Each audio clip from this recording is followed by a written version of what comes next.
Emotional needs are a part of each and every single one of us and a part of our lives.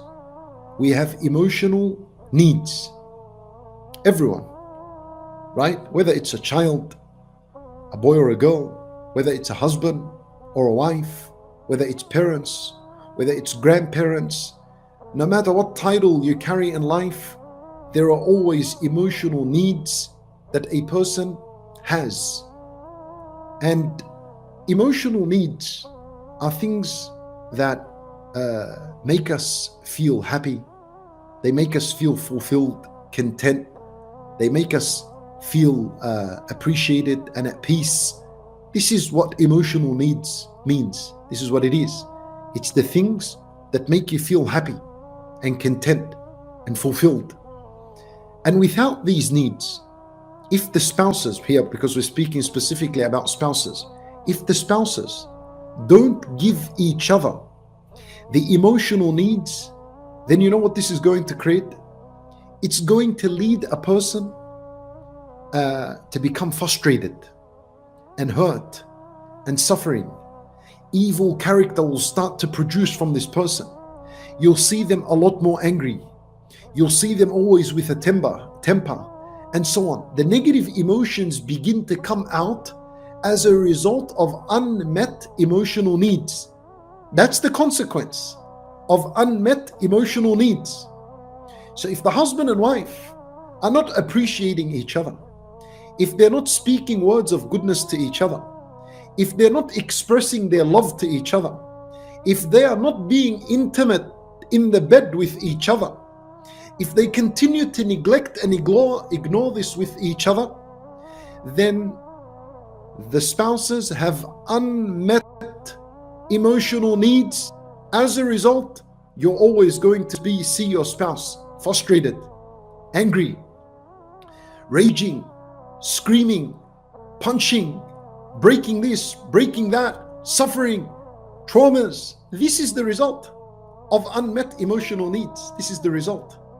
So the spouses, my brothers and sisters in Islam, between each other, the husband and wife, appreciate each other.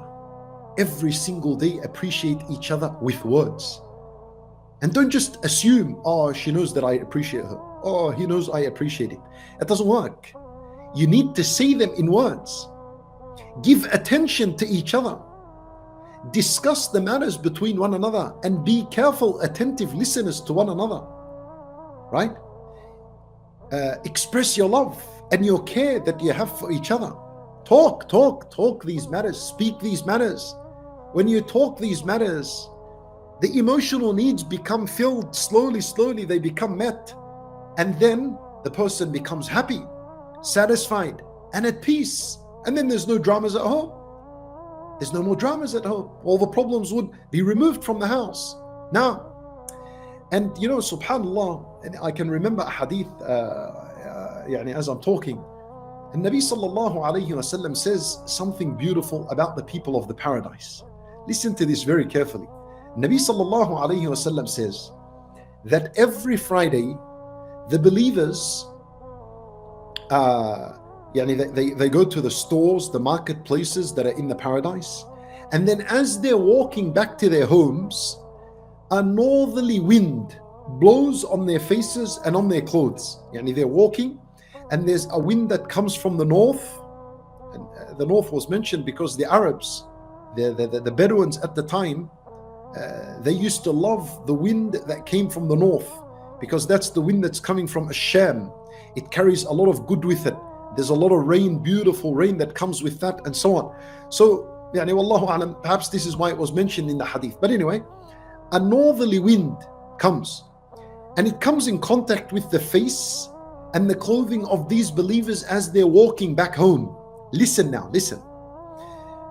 And al-ulama rahimahumullah, in the description, or as they describe this hadith and explain it, they say that the faces and the clothes of the believers, it's hit by musk and by az-za'faran, saffron.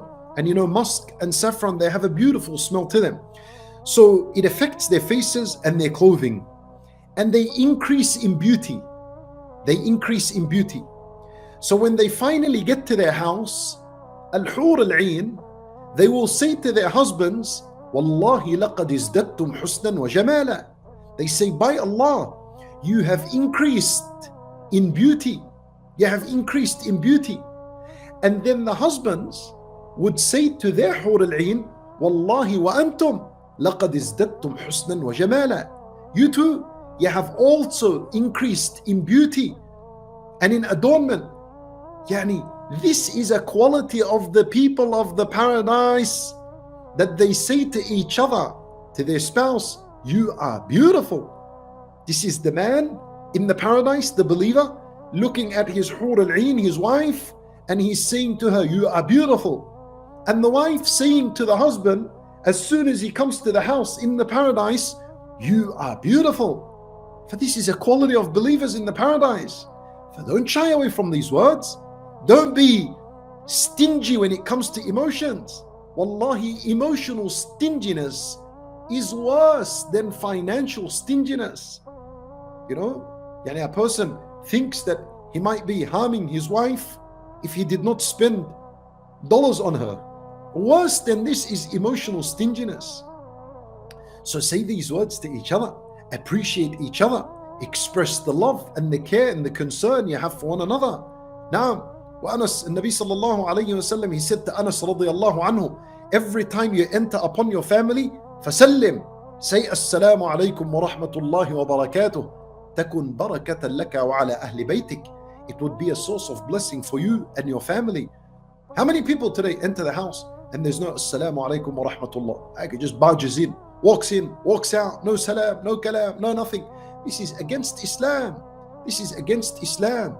And if this is the case, then no doubt the spouses are going to have unmet emotional needs. This becomes a problem. Ya akhi, my brother, my sister, the good word is a sadaqah.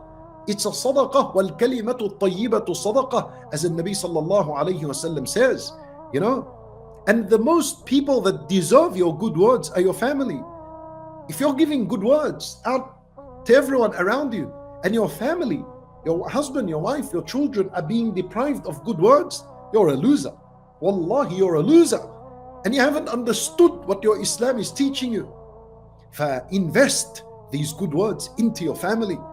As a result, I said to you, when your emotional needs are satisfied and they're met, what's going to happen? You'll become happy. There's contentment, there's pleasure, there's tranquility in your life. And then problems and dramas in the house slowly fade and they disappear. And then you're much productive outside in society. You're more productive at work. You're more productive in your community and whatever that which you do, right? So these are the emotional needs that they must be met by the spouses. Now, in this case here, whoever it is that was asking the question, what I suggest is talk to your spouse. Talk and listen to each other. Talk about what is missing in your life. What are the emotional needs that are unmet in your life? Talk about them. That's the first thing you need to do. If there's no communication, there's no discussion, how are we going to know what the problem is? How are we going to resolve this problem? It'll not be resolved. So sit down and talk to each other and listen attentively to each other. Because as much as talking is important, listening is also as important as talking. Now, and then you can perhaps, if you find out, maybe someone has done wrong to someone. Maybe the husband is not giving or is not meeting the emotional needs of his wife because she's wronged him in something and she hasn't spoken about it and he doesn't know what's going on, and so the matter's ignored, and this is why there's dramas in the house. Or maybe the husband has wronged his wife and she doesn't talk about this matter. No one's talking, no one's listening. As a result, we continue with this problem in the house. So talk. Maybe someone has done something wrong. During the talking, during the listening session, during this discussion session, you'll pinpoint what it is, and perhaps then you can work on it. Someone can apologize to the other and then move on, and then the emotional needs bi'idhnillahi ta'ala after that are met. But let's say in the case where the spouse, let's say, refuses to talk, doesn't want to sit down, doesn't want to talk. In this case, go and seek the help of a righteous family member of yours. If there's no one in your family, then a righteous person in the community. go and seek his help. Go and reach out and say, look, this is my husband or this is my wife. 1, 2, 3 has happened in the house.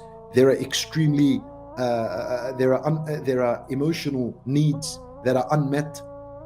Can you intervene in the case? Speak to my husband, speak to my wife.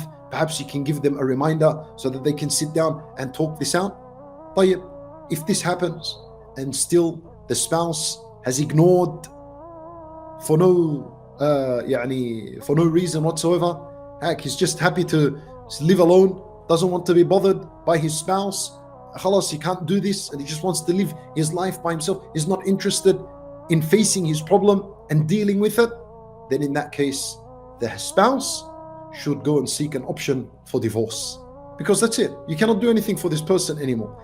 And I say, do not rush divorce, do not rush. It's always better to work things out.